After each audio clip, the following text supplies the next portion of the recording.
Look, man, nobody's ever made our show 2 weeks in a row. You made our show the first week with your tweet where we thought the three of us said point blank, Mike Joey is sending out this tweet about Noah Gragson, and you said you weren't. And then last year, we disagreed with you again. We said, no, you're not. Freddie actually said you were full of which I thought your tweet there was awesome, where you said it's not very often that I get handed a statement that I'm full of. So, Freddie, congratulations on winning that contest. But in 140 characters, it's a lot. It's difficult, Mike, to sum up kind of what you're thinking. Tell us ultimately what you were talking about with that tweet, where you essentially said our sport's always had funded drivers. It's always had daddy's money.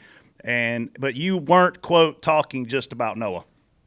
No, I wasn't. And I really think that's an important distinction. So let me go way back. Peanuts. The comic strip, Charlie Brown. Charlie Brown was a huge baseball fan, and in the comic strip, his favorite player was Joe Slobotnik.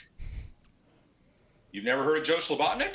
No. Well, nobody has, because Charles Schultz, who wrote Peanuts, invented him, made him up. And he made him up because he wanted everybody who read the comic strip to think of it in terms of they are Charlie Brown, and they have a favorite player. If you'd named one real player, then it would have been just about that player. And Charles Schultz wanted it to be about everybody. So, and no, I wasn't thinking of that when I typed that, but that's kind of the genesis of the whole thing. This whole tweet, and I don't often call people out on Twitter or groups of people, but this goes back 1, maybe 2 years. Seeing the actions of young people coming into the top levels of this sport, and they are prepared to race at that level. They have the talent, they have the skills, they have the experience. They're ready to race. Their attitude is not prepared to race at this level and to be a star of the sport. And I kept seeing just more and more instances of young funded drivers just not behaving well. And I don't mean being vanilla, because I like Rocky Road, okay? I'm not for vanilla. But I want these fellows coming into the sport, and girls, to appreciate what it's taken to get all of us here, this entire sport. I remember waking up on a creeper in a cold garage with a wrench in my hand and banging my head on the crossmember, falling asleep, working on the race car, trying to get it ready for that weekend. You know, it's a common thread, but it's not a common thread anymore. So this season, a couple of instances happened. Ty Gibbs at Daytona made some comments post-race that were just really pretty inappropriate. And he apologized for them the week later. Noah went and did the same thing. So in putting out that tweet, the first thing, and what really triggered it, was I listened to David Starr's interview on SiriusXM Radio.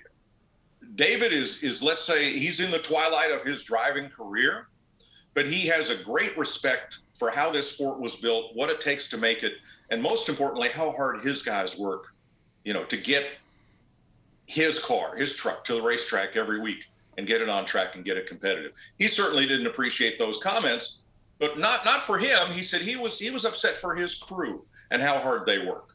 And that really tipped it. So my first post was congratulating David Starr for his attitude and for his interview and for putting that into perspective.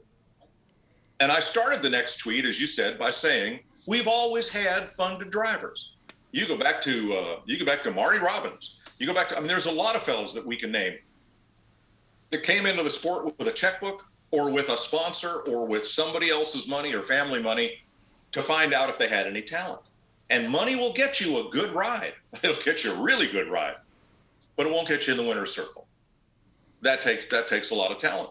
Noah Gragson has a lot of talent, but he peppers his interviews, including yesterday, with things that just don't need to be there. So that's why I tweeted what I tweeted, and I did not ascribe it to any one driver, including Noah, because what I wanted people who read that tweet to do was to take that situation and apply it to drivers that they thought of. And for a week, there was a lively discussion on Twitter. I think at one time, That tweet was trending number 2 in the United States. It was just behind R.I.P. Eddie, and I still don't know who Eddie was. And number 3 was Senate Democrats. So I figured that's a pretty good day if we're getting that kind of attention on Twitter. And people were talking about all kinds of drivers. Yes, they were talking about Noah, they were talking about Ty, and they were talking about all kinds of drivers, including some drivers that I didn't even know, were funded, or, whose grandfather invented so-and-so and, put some money into racing. So that was the discussion that I wanted. I did not feel it was fair for me to use that forum to point the finger at any one driver. Then let's come to week 2. And you're saying I'm full of it, Freddie. I can't quote you directly, because if I do that, it becomes an internet meme for the next 30, 40 years, like you're going to have to. So, and that's okay. Still, why call them out? What good does that do? Because, yes, everybody knows who the people are we're talking about. And again, it's not just one driver. It's a number of drivers. And so that's why I said what I said. And I wanted to clear the air, wanted you guys to understand how that set of tweets came about. The last tweet in that group was about Davey Allison. When Davey wanted to race, Bobby said, yes, I'll put you in a car. We'll put you in a good car. But first, he had Davey in the shop every day with a broom. And then he graduated to a parts disassembler. And then he became an assembler. And then finally, he became a fabricator. So that once he got out on the racetrack, he'd know what he had because he helped to build it. And he'd know everything that went into it. And that I think was a very wise move on Bobby's part. And you all know the kind of driver that Davey Allison grew into being. I think it's great that you fellas brought attention to it, because it just means that more people, were looking at the issue and looking at the situation. So where I came from last week was, there's no such thing as a wrong opinion. People don't understand that on Twitter. You can post your opinion, and then we're going to talk about it. And obviously, we've got to be on both sides of it. This being in the business you're in, you've got to have the devil's advocate. We're going to talk about it to bring attention to our show, just like you're going to talk about it, bring attention to your stuff. And my fullest comment came from, it's not about Noah, which it is about Noah. It's about Noah and encompassing many other people. I'm glad you brought up Ty Gibbs, because that was going to be my example too, especially the Daytona interview. And he had an interview last year, I think at Phoenix, that was really similar. Sam Mayer's another guy that's had some questionable interviews. But like the series of events, the David Starr tweet, 8 minutes later, this tweet, it was at least inspired by Noah, in that situation, I felt like. And that was kind of where I was coming from with it might not be directly about Noah, but it is definitely directly related to Noah. Sure it was. But as I said, Freddie, I wasn't calling out any one driver. Yeah. Oh, no. Yeah. I think there's plenty to go around. Oh, yeah. There's definitely an art deal here. One thing I wanted to ask you, though, aside from that, and listen, I don't know, you guys even know this, but like where I come from, modified racing, Thompson, Stafford, Mike Joy is a damn local hero. So it almost pained me to say he was full of shit last week. But I also grew up. Oh, Freddie, I can't see because I can only see your back.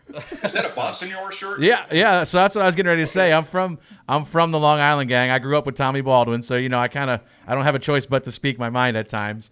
But and I'm a huge modified guy. So in that aspect, what is there a fix? Is there a fix where it's not so related on the guys that have the funding? Is there a path for a Justin Bonsignor? Is there a path for, I don't know, Stephen Nasse? Like, if they don't have the money, like Ty Majeski's another guy that goes out and wins all these races, but they can't get the funding. Like, how do we fix that? How do we get it back to the talent?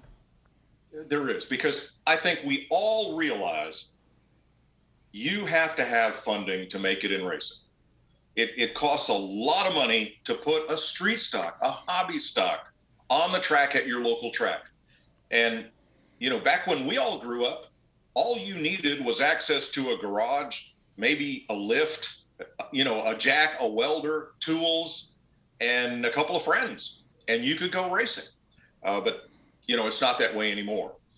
There are a lot of drivers in our sport at the top level who did not come in with funding. But somebody had to believe in them. Best case, 7-time, Jimmy Johnson. Jimmy's dad drove heavy construction equipment. His mom drove a school bus. They poured everything into his racing motocross. Denny Hamlin, his parents mortgaged their house, I think, twice to advance his racing career, at great risk to themselves. But somebody believed in them. In Jimmy's case, it was Herb Fischel, who ran the racing program at Chevrolet. And he pushed Jimmy Johnson on any team owner who would listen to the pitch and promised support. And we all know how that worked out. So there's got to be money somewhere. It doesn't have to be family money, but you're right. We don't need to say it's a bad thing for somebody to come from family money and invest it in their racing career, because that's more the norm now than it is the exception. So yes, give those kids a pass, but give them a pass if they come into this sport, if they race people with respect, even if they're aggressive, as long as they respect the sport and the people in it. And don't get out of the car and say, so-and-so doesn't need to be there. And don't end your interview like Noah did this weekend by saying, well, he ought to be upset, talking about Daniel Hemrick, with all the problems he's had with his career and how he's ended up. He said, you don't need to do that. Yeah.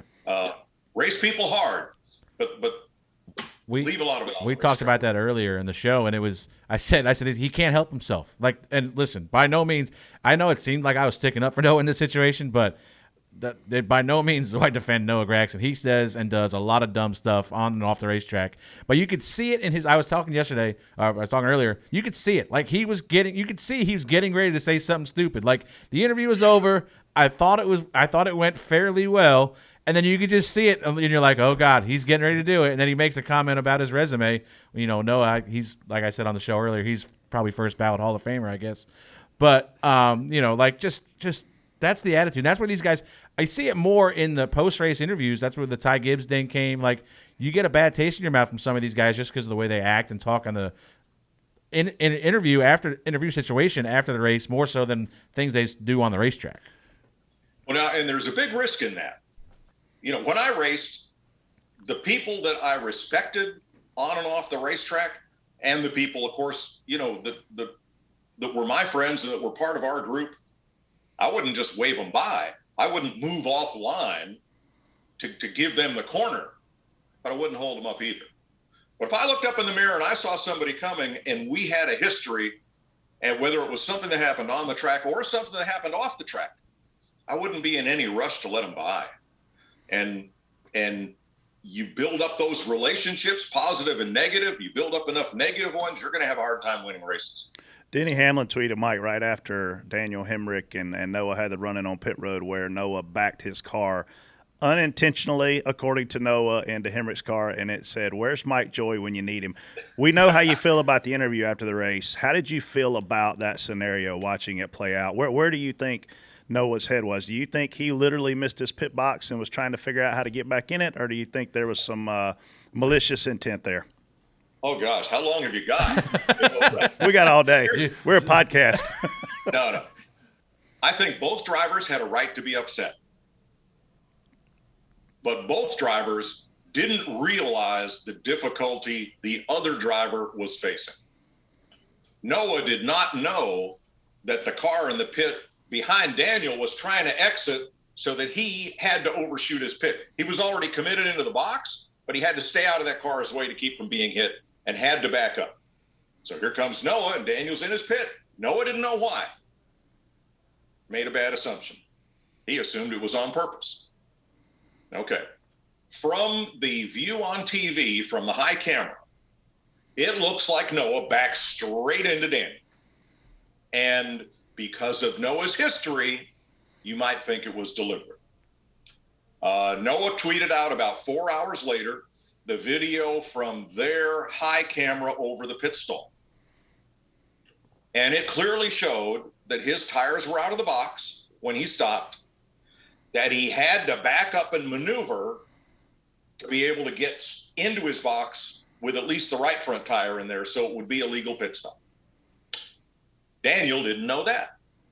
Who among us has not parked by the Braille method, parallel parking? You pull into the spot, you back up till you touch bumpers. That's why they call them bumpers. And then you get in your spot. So looking at the overhead video, you can see Noah's wheels are turned. He is trying to maneuver to get into his box, and he needs to back up as far as he can. He bangs into Hemrick's car.